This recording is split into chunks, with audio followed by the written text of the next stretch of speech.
नमस्कार। चलिए बात करते हैं सेल के बारे में।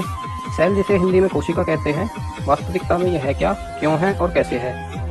सेल यानी कोशिका एक विस्तृत विषय है जिसमें छोटे से छोटे और बड़े से बड़े जीव बने हैं। चाहे वह एक छोटा सा बैक्टीरिया हो या बड़े से बड़ा हाथी हो या व्हेल मछली हो या मैं हूँ या आप हो। चलिए समझते हैं कोशिका के बारे में। कोशिका को जीवन की मूलभूत इकाई कहा जाता है, लेकिन क्यों? सभी जीव किसी न किसी प्रकार की सेल से बने हैं, जो उनके जीवन की सबसे छोटी संरचनात्मक और कार्यात्मक इकाई है। इसे सेल थ्योरी में बताया गया है। सेल थ्योरी और अन्य महत्वपूर्ण छोटे विषय जो कोशिका विषय में निहित है, उन्हें हम इस प्रेजेंटेशन के दौरान डिस्कस करेंगे। तो ये सेल बनी किस पदार्थ की है और उनमें जीवन कैसे है। सेल की बाहरी दीवार, जिसे सेल मेम्ब्रेन कहते हैं, एक झिल्ली, एक अत्यंत पतली परत है जिसके अंदर केवल कुछ पदार्थ ही जा सकते हैं जो सेल के कार्यों के लिए जरूरी होते हैं। और इसके अंदर विभिन्न प्रकार की इकाइयों का एक पूरा सेट होता है जो सेल की वृद्धि और प्रजनन और सेल के कार्यों करने के लिए पोषक तत्वों का इस्तेमाल करते हैं। सभी जीवित जीवों के शरीर, जो कि इस आरेख यानी कि डायग्राम में दिखाए गए हैं, जैसे कि बैक्टीरिया या ब्लू ग्रीन एल्गी, पौधे या जंतु, सभी में कोशिकीय संगठन होता है। यानी सभी की शरीर है एक या एक से अधिक सेल से मिलकर बने हैं। वायरस या वायरल सेल उन सभी परिभाषाओं के अपवाद हैं जो सेल की व्याख्या करते हैं। अब क्यों हैं ये अपवाद? क्योंकि वायरस निर्जीव है। जो सेट किसी भी जीव सेल में होता है, उस जीव सेल की जरूरी गतिविधियों को करने के लिए और उन्हें जीवित रखने के लिए वो वायरस या वायरल सेल में नहीं होता है। और वायरस पूरी तरह से किसी और जीवित सेल पर निर्भर होते हैं अपने विकास के लिए। एक कोशिकीय या सिंगल सेलुलर जीव, बहुकोशिकीय या मल्टीसेलुलर जीव, ये क्या है? एक कोशिकीय मतलब जीव जो कि केवल एक ही सेल से बने हैं, उनके शरीर में एक ही सेल है, जैसे कि बैक्टीरिया है या प्रोटोजोआ है, उन सभी को एक कोशिकीय जीव कहा जाता है। बहुकोशिकीय जीव जो कि बहुत सारी कोशिकाओं से मिलकर बने हैं, बहुत सारी सेल्स से मिलकर बने हैं, उन सभी को मल्टीसेलुलर ऑर्गेनिजम्स कहा जाता है, जैसे कि सभी प्लांट्स और एनिमल्स। कोशिकाओं के प्रकार, मुख्यतः कोशिकाओं का विभाजन दो प्रकार में किया जाता है। अभी विभाजन किस आधार पर किया जाता है? तो ये किया जाता है सेल के अंदर पाए जाने वाली आंतरिक संरचनाओं के आधार पर। और क्या है ये प्रकार और क्या है ये संरचनाएं, ये जानते हैं। तो पहली प्रकार है प्रोकैरियोटिक सेल्स और दूसरी है यूकैरियोटिक सेल्स। आइए पहले समझते हैं प्रोकैरियोटिक सेल्स के बारे में। तो बात करते हैं प्रोकैरियोटिक सेल्स के बारे में। प्रोकैरियोटिक सेल्स साधारण छोटी कोशिकाएं हैं जो लगभग 3.5 से 4 अरब वर्ष पहले अस्तित्व में आई। उदाहरण के लिए स्ट्रोमेटोलाइट्स एक प्रकार के साइनोबैक्टीरिया या ब्लू ग्रीन एल्गी की विशाल कॉलोनियां हैं। ये कोशिकाएं वन एनवेलप सिस्टम है, यानी केवल एक ही प्रकार की झिल्ली या मेम्ब्रेन इनमें होती है।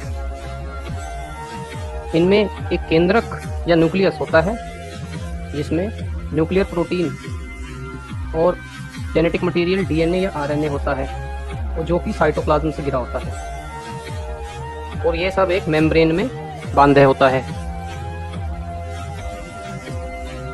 प्रोकैरियोटिक सेल्स के साइटोप्लाज्म में साइटोप्लाज्मिक ऑर्गेनेल्स जैसे कि endoplasmic reticulum, Golgi apparatus, mitochondria, chloroplast इत्यादि नहीं होते हैं। ये साइटोप्लाज्मिक ऑर्गेनेल वे तंत्र हैं जो सेल्स की जीव क्रियाओं के लिए अनिवार्य हैं। लेकिन फिर भी प्रोकैरियोटिक सेल्स में एक प्रकार की मेटाबॉलिक मशीनरी होती है जिसकी वजह से ये सेल बढ़ती हैं और मल्टीप्लाई करती हैं।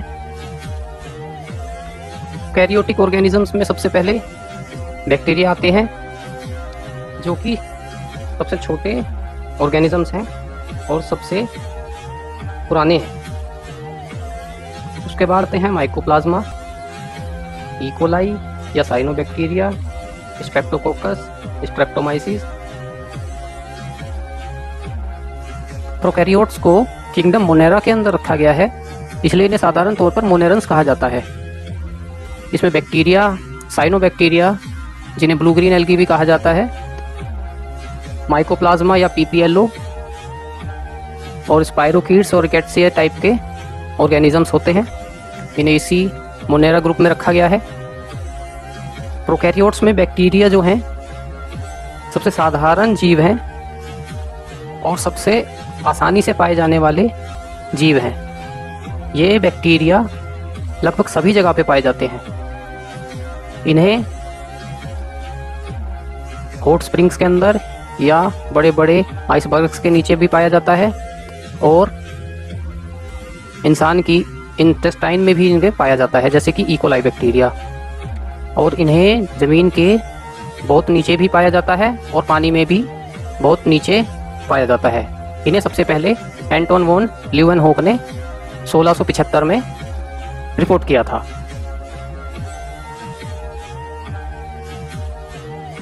आकार, साइज। बैक्टीरिया अपने आकार में बहुत भिन्न होते हैं, यानी कि बहुत छोटे से छोटा बैक्टीरिया भी पाया जाता है और बड़े से बड़ा बैक्टीरिया भी पाया जाता है। उदाहरण के तौर पर सबसे छोटा जीवाणु डायलिस्टर है, जो कि लगभग 0.15 से 0.3 माइक्रोमीटर डायमीटर का है, जबकि सबसे बड़ा जीवाणु स्पाइरोकीट, जो कि लगभग 500 माइक्रोमीटर डायमीटर का है।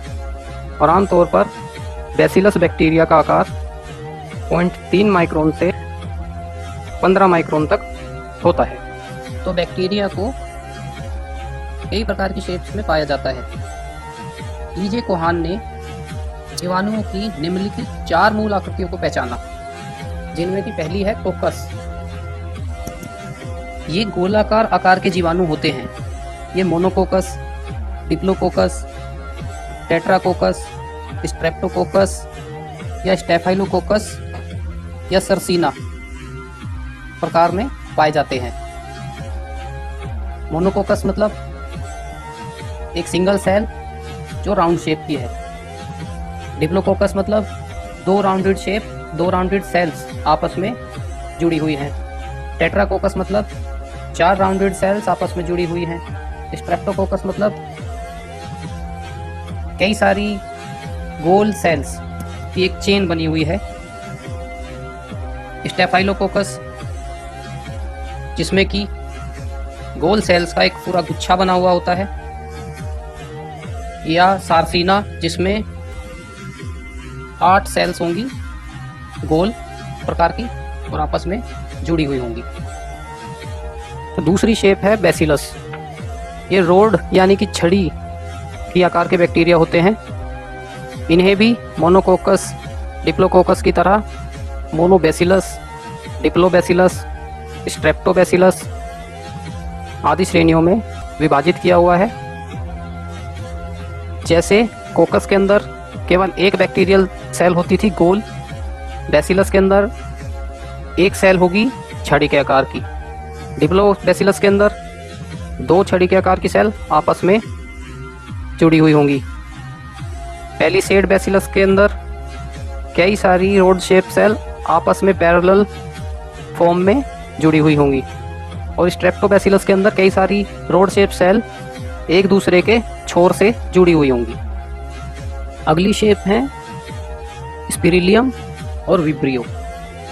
स्पिरिलियम में सेल्स जो हैं सांप की तरह कुंडलित होती हैं और इनके ऊपर किसी भी छोर पर एक फ्लैजिला होता है। विब्रियो में ये कोमा या अल्पविराम शेप की सेल्स होती हैं और इन पर भी फ्लैजिला होता है। फ्लैजिला वो आकृति है जो इन सेल्स को मूवमेंट में सहायता करती है। तो ये कुछ उदाहरण हैं प्रोकैरियोटिक सेल्स के, उनके आकार के आधार पर।